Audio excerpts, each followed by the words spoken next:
Здравствуйте, уважаемые телезрители! В студии Арифа Кабба мы вновь собрали для вас самые важные события и тенденции вокруг Абхазии. Все, что актуально на данный момент, что касается нас прямо или косвенно, или влияет на имидж республики. Итак, начнем.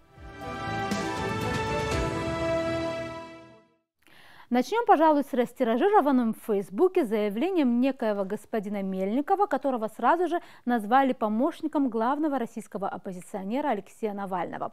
При ближайшем рассмотрении оказалось, что к Навальному он отношения не имеет, а является политиком из партии «Яблоко». Заявление Мельникова напрямую касается Абхазии и Южной Осетии. Он, недолго думая, призвал руководство России отказаться от признания независимости Абхазии и Южной Осетии. А Приднестровье, сказал Мельников, верните Молдове. Цитата. «Проект независимости следует признать неудачным решением. Объективно стоит задача прекратить неудачный, затратный даже не эксперимент, а зашедшую в тупик недальновидную политику и готовить передачу Абхазии и Южной Осетии Грузии, а Приднестровье Молдове», заявил Мельников. Такое заявление Мельников, который еще позиционирует себя как блогер, сделал в своем блоге на сайте радио «Эхо Москвы». Тут стоит отметить, что призывы к российскому руководству о том, чтобы делать что-то с Абхазией и Южной Осетией, далеко не новым, но Мельников, как говорится, особо отличился. В отличие от предшественников, он призывает именно вернуть Абхазию и Южную Осетию в лоно Грузии. По мнению Мельникова, отказ от признания покажет миру, что Россия не безнадежна. Цитата. «Это, если задуматься, два очевидных и возможных решения, способных хотя бы частично оздоровить ситуацию вокруг России, показать миру, что она не безнадежна». Конец цитаты. Представители общественности Абхазии не остались в стороне и тоже ответили на довольно плоские заявления Мельникова. В частности, содиректор Центра гуманитарных программ Лиана Кварчеля в интервью сайту «Эхо Кавказа» не без сожаления отметила, что в российской либеральной среде часто обобщают все конфликты на постсоветском пространстве. Цитата. «Во-первых, я считаю, что Россия уважает свои решения, и вообще-то это по репутации России ударяет отзывать признание», говорит Кварчеля. «Мне кажется, это маловероятно. Второе, что обращает на себя внимание, и, кстати, раньше тоже обращала на себя внимание, это то, что, к большому сожалению, в российской либеральной среде немало людей, которые не утруждают себя изучением деталей, связанных с нашими конфликтами, грузино-абхазским конфликтом в частности. Они с одним и тем же лекалом подходят к одним и тем же ситуациям, хотя даже абхазская и юго-осетинская ситуация имеют свою специфику, свои особенности, а нас в один ряд ставят и с Приднестровьем, и с Крымом, и с Донбассом. Это неправильно», заявила Кварчеля. Также свое мнение по вопросу выразил сотрудник Института стран СНГ Владимир Новиков. Цитата. «Может быть, господин Мельников не знает, что подобного рода идеи урегулирования на основе территориальной целостности Грузии постоянно обсуждались в России до войны 2008 года. Но все эти попытки решить проблему на основе этого принципа ни к чему не привели. Почему он считает, что это может привести к чему-то сейчас?» говорит Новиков. И главное, что здесь поражает, он исходит в своем посыле из тезиса, что эти ситуации, как абхазская, так и южно-осетинская, это прямое следствие грузино-российских отношений. То есть он отказывает в праве Абхазии и Южной Осетии быть сторонами конфликта, а не бесплатным приложением к российской стороне, как ему кажется, заявил Новиков. К другим темам 3+3 или конфигурации Кавказской платформы. Это идеи, которые представляют собой попытки объединиться для сотрудничества России, Турции, Ирана, Армении, Грузии и Азербайджана. Именно эта идея сотрудничества региональных держав с тремя южнокавказскими республиками и стоит за визитами главы МИД Ирана Мохаммеда Джавада Зарифа. В Тегеране явно выражают особенную заинтересованность в этом шестистороннем формате.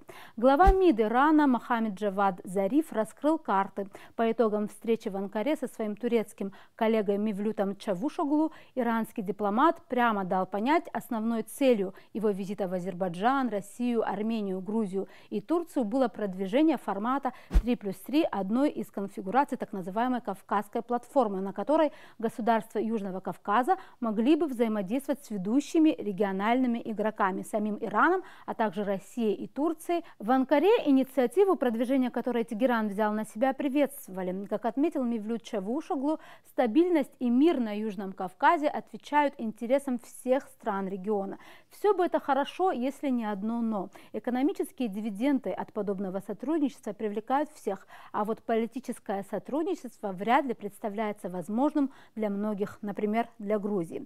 Так, попытка президента Саломе Зурабишвили сказать о том, что подобный формат необходим для Грузии, вызвала бурю негодований и шквал критики. А грузинскому МИДу даже пришлось объясняться, заверяя, что вопрос политического взаимодействия с одной из участниц шестистороннего формата России не стоит на повестке дня. Причем в МИД Грузии не могут скрыть, что очень хотят получать финансовые дивиденды от такого сотрудничества, но, грубо говоря, дружить с Россией все равно не готовы. Цитата: «Наша позиция известна и обществу, и партнерам, и соседям по региону. Участие в одной платформе с оккупантом непредставимо», заявляют в Грузии. Что касается экономического сотрудничества в регионе, то мы, конечно, это приветствуем и поддерживаем, но важно, чтобы это сопровождалось взаимным уважением и следованием фундаментальным принципам, признанию суверенитета и территориальной целостности Грузии. Для стабильности региона в первую очередь важно сотрудничество трех стран: Грузии, Азербайджана и Армении, говорится в заявлении грузинского МИД. То есть, по сути, обойдемся без Ирана, Турции и России, заявили в Тбилиси. Там, как всегда, пытаются не замечать сложившихся реалий. Многие наблюдатели уже сейчас считают план 3+3 заранее провальным. Слишком уж много неразрешимых противоречий у потенциальных союзников. И, кстати, о противоречиях. На фоне всего происходящего президент Грузии Саломе Зурабишвили съездила в Брюссель, где встретилась с генеральным секретарем НАТО Йенсом Столтенбергом. И произошло это аккурат перед заседанием комиссии НАТО-Грузия. На этой встрече Зурабишвили заявила, что в отношениях между НАТО и Грузией нужна новая энергия, больше действий, больше целеустремленности. Ну а генсек НАТО говорил вполне очевидные вещи о том, что привержены территориальной целостности, что Россия несет ответственность. Упоминались, конечно, и так называемые оккупированные территории. Словом, ничего нового не было, и только стало очевидным, что Грузия еще на несколько шагов ближе к вступлению в Североатлантический альянс, то есть НАТО.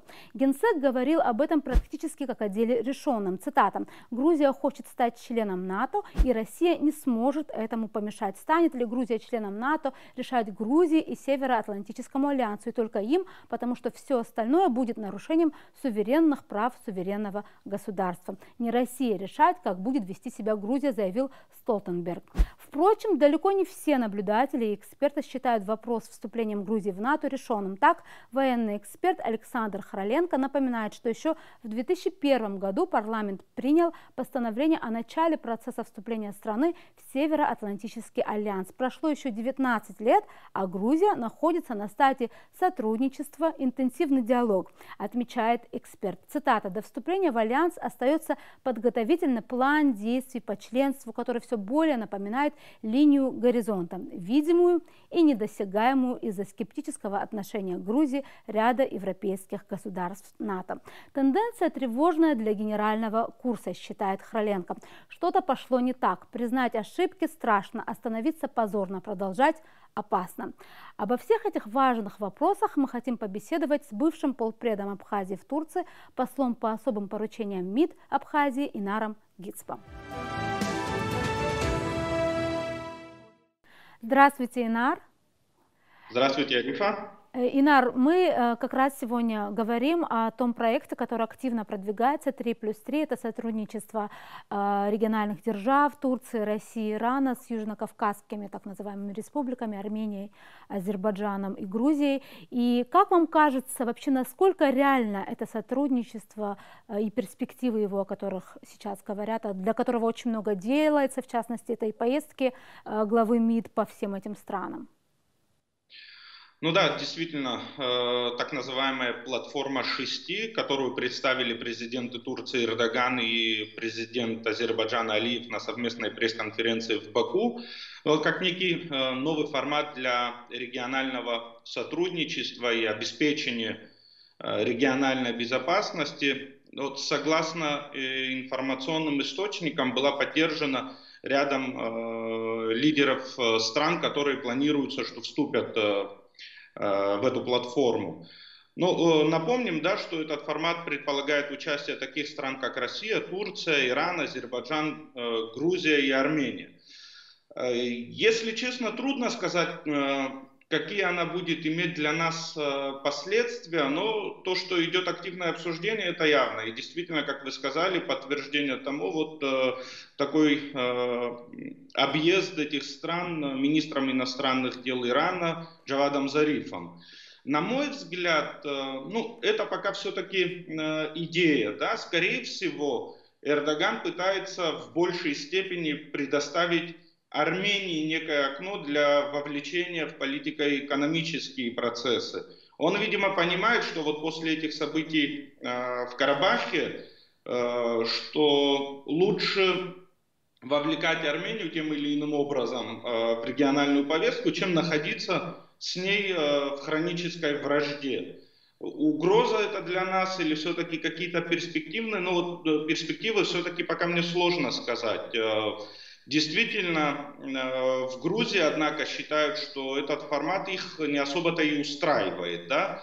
Они допускают возникновение проблем по достижению их внешнеполитических задач по интеграции, на пути интеграции с Евросоюзом, с НАТО, а также в сотрудничестве с США. Более того, вот мы слышали, что заместитель министра иностранных дел Грузии Лаша Дарсали очередной раз повторил там стереотипный подход к участию в каком-либо формате, в котором присутствует Россия. Да, то есть все-таки это больше, как я правильно ли я поняла вас, что больше есть такая заточенность этого формата под Армению, под ее вовлечение, и нет какого-то, нет каких-то у них надежд на то, что Грузия все-таки будет в этом участвовать, и это лишь условность. Надежды наверняка есть, так как Грузию приглашают, и в принципе до того, как с ней провели какие-либо консультации, Грузия была объявлена как возможная страна-участница этого формата. Но вот тут действительно, еще раз хочу повторить, что, на мой взгляд, это ориентировано больше на Армению. По крайней мере, с турецкой стороны так это выглядит. Конечно, там есть условия, что там Армения откажется от каких-либо претензий на территории, и вот те договоренности, которые были закреплены в Карабахе, что Армения не будет подвергать их пересмотру. Известно, да, что Армения находилась и до сих пор находится в изоляции, и тут подобный формат, конечно, мог бы предоставить Армении выход и участие в экономических процессах. Это создание новых коридоров логистических, своеобразного такого южнокавказского хаба для транзита товаров и услуг через этот регион в рамках, возможно, даже вот формирования такой новой оси, да, там Китай, Иран, Турция, Россия. Но в этом контексте я бы все-таки, конечно же, обратил больше внимания на то, какую мы формируем во всех этих процессах собственную внешнеполитическую повестку. Вот хочу отметить, что различные проекты вовлечения территории Абхазии в экономическое региональное сотрудничество рассматривались и рассматриваются. Вот в частности, я хотел бы сказать о том, что в организации Черноморского экономического сотрудничества был проект по созданию кольцевой автодороги вокруг Черного моря. Проект был, конечно, по нему работа не началась, но тем не менее это рассматривалось. Плюс, конечно, абхазские логистические, геополитические возможности, они представляют интерес. Турция проявляет интерес к региону, да, вот особенно вот после последних событий в том же Карабахе, она активнее стала обращать внимание на возможности использования геополитического расположения своего и Черноморского бассейна. Турция контролирует сегодня проливы, да, Босфор и Дарданеллы, то есть да, Турция заявляет, все громче заявляет о своем таком активной своей роли в региональной повестке. Тем более, что как-то так сложилась, такая историческая, можно сказать, очень редкая ситуация, что как будто бы и с Россией сошлись интересы, да, как будто бы есть определенная степень партнерства, ведь это в исторической перспективе довольно редкая ситуация, которая сейчас сложилась, и это на фоне еще больше усиливает, да, все, что происходит. Ну да, мы сегодня наблюдаем динамичное развитие российско-турецких отношений. Кстати, вот в этом контексте хотел бы также подчеркнуть, вот возвращаясь все-таки о нашей суверенной внешнеполитической повестке, региональной в частности, да, ведь у нас был неплохой опыт, вот буквально недавно, в апреле 2016 года, если вспомните, на фоне таких сложных отношений между Турцией и Россией нам удалось провести в Абхазии диалог между экспертами из этих стран, да, состоялось очень такое обстоятельное общение по ряду ключевых вопросов, как двусторонних российско-турецких взаимоотношений, так и в общем контексте. И очень позитивные отзывы были по итогам этой встречи, которая прошла, вот, если не ошибаюсь, 22 апреля 2016 года. И этот опыт мы могли бы использовать. Даже позволю себе сказать, что работа в этом направлении ведется, и МИД Абхазии рассматривает различные вопросы и различные возможности участия в значимых региональных процессах. Разрабатываются соответствующие планы действий. Но опять вот, все-таки мы должны четко определить внешнеполитические ориентиры и вот строго работать по ним. Да, согласна, тем более, что как никогда благоприятная ситуация как будто бы складывается. Вот. И еще хотелось бы вот другой вопрос затронуть, он как будто бы с другой стороны, да, но все же это тоже важно, это о том, как Грузия все пошагово идет в сторону Североатлантического альянса, в сторону НАТО, и была даже встреча Зурабишвили с генсеком НАТО, и вот насколько вот это все тоже влияет на то, что происходит на Кавказе, и будет влиять на нас, как вам кажется? Влияет, несомненно влияет, но флирт Грузии с НАТО начался еще, можно сказать, в 1992 году, когда Грузия вступила в Совет Североатлантического сотрудничества. Потом в 1994 году Грузия присоединилась к программе партнерства ради мира. В 1999 году к программе «Процесс планирования и анализа». Да, в 2006 году, вот, вспомним, что парламент Грузии проголосовал за вступление в НАТО. После революции РОС и прихода Саакашвили стремление Грузии присоединиться к блоку укрепилось и было поддержано в 2008 году на саммите в Бухаресте. В этом же году начала работу так называемая комиссия НАТО-Грузия.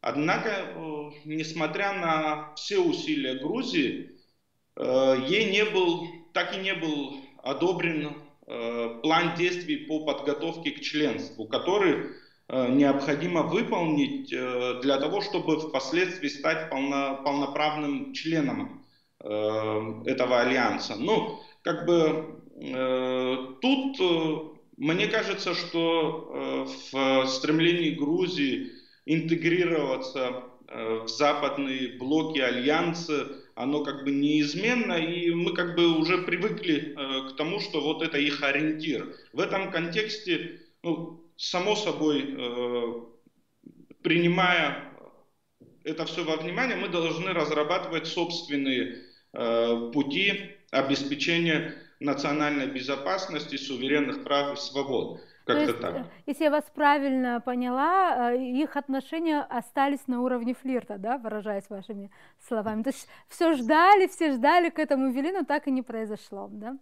Ну, очень надеялась Грузия, что в таком особом ускоренном порядке получит этот план действий по подготовке к членству, но вот из саммита в саммит, из встречи в встречу, как бы, да, там расширенные пакеты предлагаются, но сам план, в принципе, для них не одобряют. То есть это говорит о том, что там на Западе тоже нету единого мнения к тому, стоит ли в ускоренном порядке принимать Грузию в члены. Плюс известно, да, что согласно уставу Североатлантического альянса, одним из условий является отсутствие каких-либо территориальных споров у страны, претендентки на вступление. И это, конечно же, для Грузии создает определенные барьеры. Ну, для нас вызывает, и много об этом говорилось, там некую озабоченность статья 5 Североатлантического договора НАТО, устава НАТО, которая предполагает право на индивидуальную или коллективную самооборону. Но опять-таки, благодаря развитию разнопланового сотрудничества с Российской Федерацией, в том числе и военно-технического, конечно, это все принимается во внимание и обеспечиваются максимально возможные условия безопасности и для Абхазии в этих условиях. Инар, спасибо вам огромное за ваши очень интересные экспертные оценки. Спасибо, Арифа. Это, пожалуй, все новости, на которых мы хотели бы сосредоточить ваше внимание на этой неделе. Мы будем продолжать держать руку на пульсе событий и отслеживать самые важные и интересные события вокруг Абхазии. До новых встреч в эфире.